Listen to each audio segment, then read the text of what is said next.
All right, hey, you made it through the most complicated part. So now we're just going to look at the different types of neurotransmitters.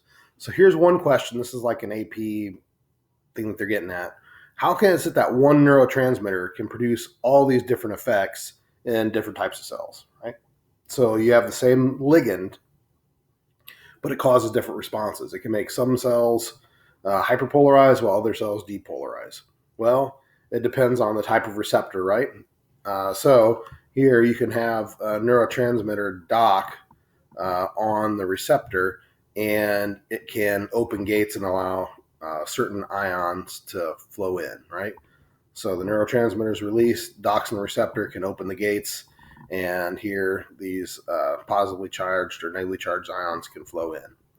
Other things that can happen is that you can activate other pathways and cause other ions to flow in.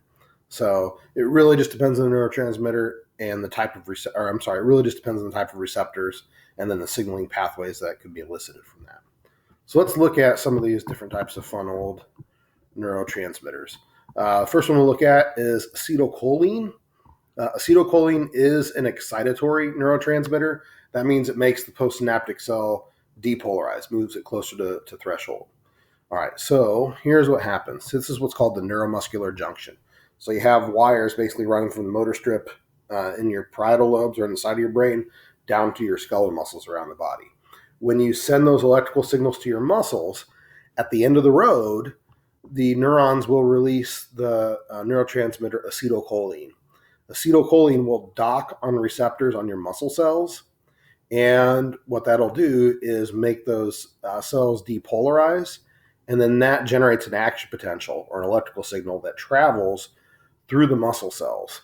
And what will happen is when that electrical signal travels through the muscle cells, there are voltage-gated calcium channels that open. You release calcium, and then that goes through some other steps that ultimately allow the little myosin heads to row and pull on actin, and that makes your muscles contract. So again, acetylcholine causes the postsynaptic cell, in this case the muscle cell, to depolarize. That opens some voltage-gated calcium channels to release calcium, and then that can allow ultimately for your muscles to contract. So here's a what if.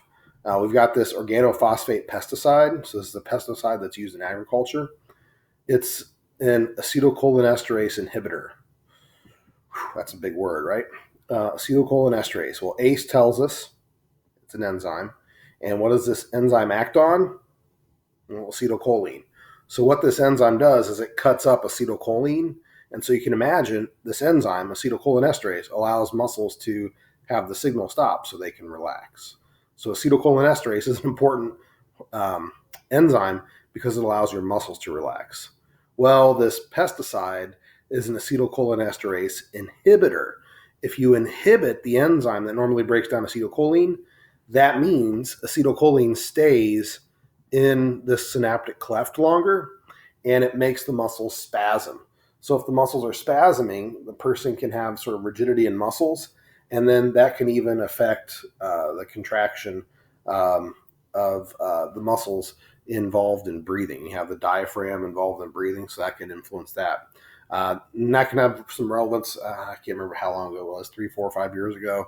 There was a case where there was a contractor hired to spray pesticides, this organophosphate pesticide on a field, but there were workers in the field, and the pilot didn't realize that, released this pesticide, and then there are all these people that were hospitalized in critical condition because they were having troubles breathing because of this pesticide that was used. And again, what it's doing is acting on this neurotransmitter, acetylcholine.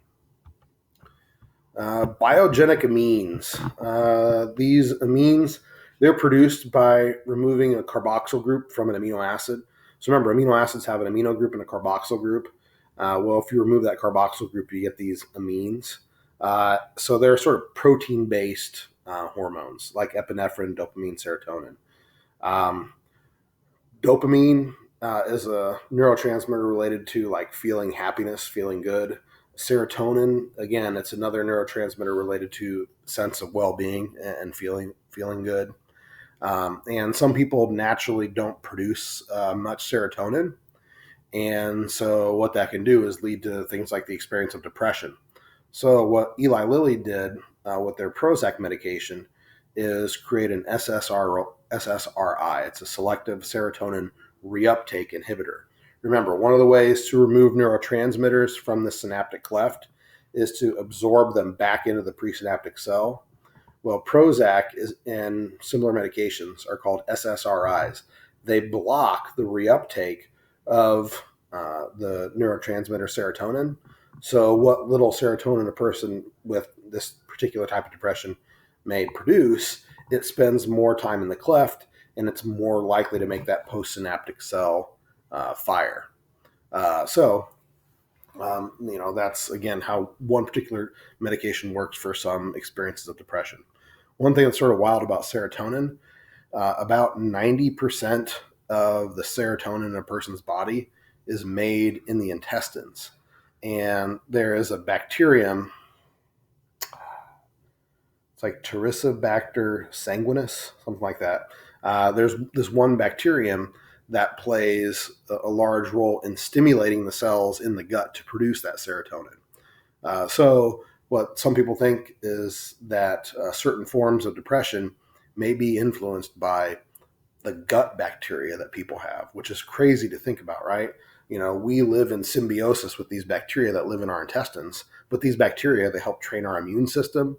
They can help communicate with our nervous system. So disruptions in gut flora or the bacteria in our guts can actually lead to changes in sort of emotional and psychological state. So it's pretty wild. All right, GABA. This is an interesting one. GABA, I can't remember, honestly, exactly what GABA means. But GABA is like the brakes, right? GABA calms things down. So what GABA does is it makes the postsynaptic cell open gates for chloride ions. Now, if you recall from earlier, chloride ions are more concentrated on the outside of the neuron. So if you open the gates for chloride ions, again, this is like looking at it from the top. If you open this gate, chloride ions can flow in, and that hyperpolarizes the next cell. So by hyperpolarizing the next cell, that makes it an IPSP, an inhibitory postsynaptic potential, which means the next cell is less likely to fire. GABA, by opening up gates for chloride ions, sort of inhibits the firing of neurons in the central nervous system, and that can sort of slow down the firing or calm the firing of neurons. So sometimes versions of GABA, like tiagamine, they are used to sort of quell the firing of neurons, and that can reduce people's experience of anxiety. Nitric oxide is sort of a funky example because it's actually a gas. So there are cells lining the sort of slick interior of your blood vessels. They're called endothelial cells. And then endothelial cells can release this gas, nitric oxide. And what nitric oxide will do is make the smooth muscle lining blood vessels relax. So it makes blood vessels dilate. So certain types of heart medications that people use to help with chest pains and things like that related to cardiovascular conditions, like if people have inadequate blood flow through the heart, they can take these drugs that make the blood vessels dilate, and that can improve blood flow through the heart. All right, so this sort of wraps it up. It makes us sort of look at big ideas here. So with the functioning of the nervous system, it's a combination of electrical and chemical signaling, right? The electrical signaling in the axons sends the signal rapidly down the wires, and then the chemical signaling is between the neurotransmitters that communicate with the presynaptic and postsynaptic cells. Neurotransmitters are ligands. That's why this is a nice application of what we learned in Chapter 11 about signaling pathways. Neurotransmitters are ligands, and they dock on receptors on the postsynaptic cell, and they make that postsynaptic cell either more positive or more negative. Again, it's going to depolarize or hyperpolarize and make that next cell more likely or less likely to fire.